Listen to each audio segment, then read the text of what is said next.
Social work, সমাজকর্ম, এই জায়গাটাতে নিয়ে আসলে বাংলাদেশে সেভাবে করে কাজ করার সুযোগ হয় না। কিন্তু আমরা দেখেছি যে দেশের বাইরে কিন্তু ক্লিনিক্যাল সোশ্যাল ওয়ার্কারদের ভূমিকাটা অনেক বেশি থাকে।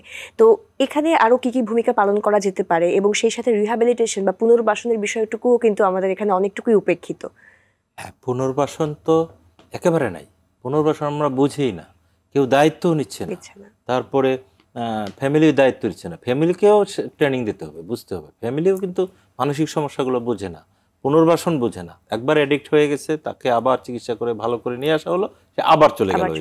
কারণ because of the lack of proper rehabilitation. Rehabilitation থাকতেই হবে।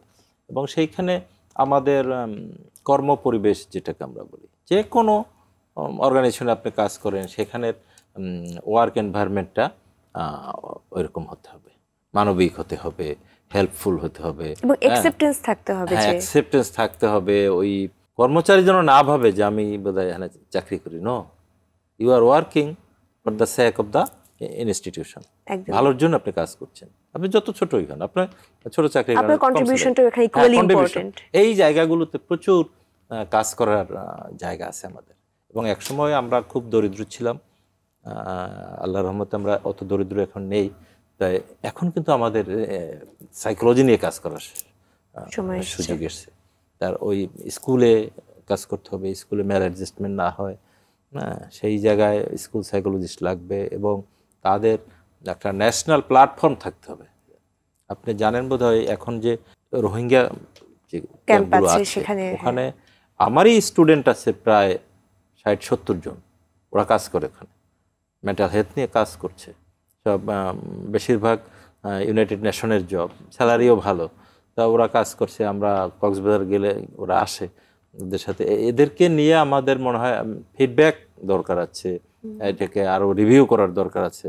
হ্যাঁ, এই কাজগুলো বিভিন্ন সেক্টরে এই কাজগুলো তা না হলে আমরা উন্নত জাতি হিসাবে আমাদের গোল অর্জন করতে পারবো না। জি স্যার, আমরা জানি যে সাইকোথেরাপি মানসিক স্বাস্থ্যের উন্নয়নে অনেকটাই গুরুত্বপূর্ণ। এই যে এবং আমাদের কিন্তু মেন্টাল হেলথ নিয়ে অনেক বেশি স্টিগমা আমাদের সমাজে কাজ করে, মানুষ কিন্তু আসতে চায় না। যদিও অনেকটুকুই করোনার পরবর্তী সময়ে ভাঙছে আস্তে আস্তে করে, মানুষ কিন্তু এখন চিকিৎসার জন্য আসে।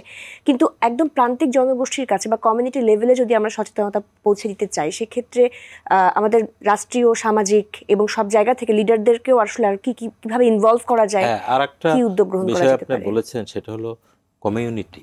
কমিউনিটি ভেরি ইম্পর্টেন্ট, বিশেষ করে বিগ সিটিগুলোতে কমিউনিটি ওয়ার্ক করতে হবে। কমিউনিটি মেন্টাল হেলথ বা আদার হেলথগুলো, ম্যাটার্নিটি হেলথ, তারপর ফ্যামিলি হেলথ, কনজুগাল হেলথ, এগুলো হেলথগুলোর আরও বিভিন্ন রকমের ভাগ আছে। ম্যাক্সিমাম এইগুলো কাজগুলো কিন্তু সাইকোলজিক্যাল কাজ।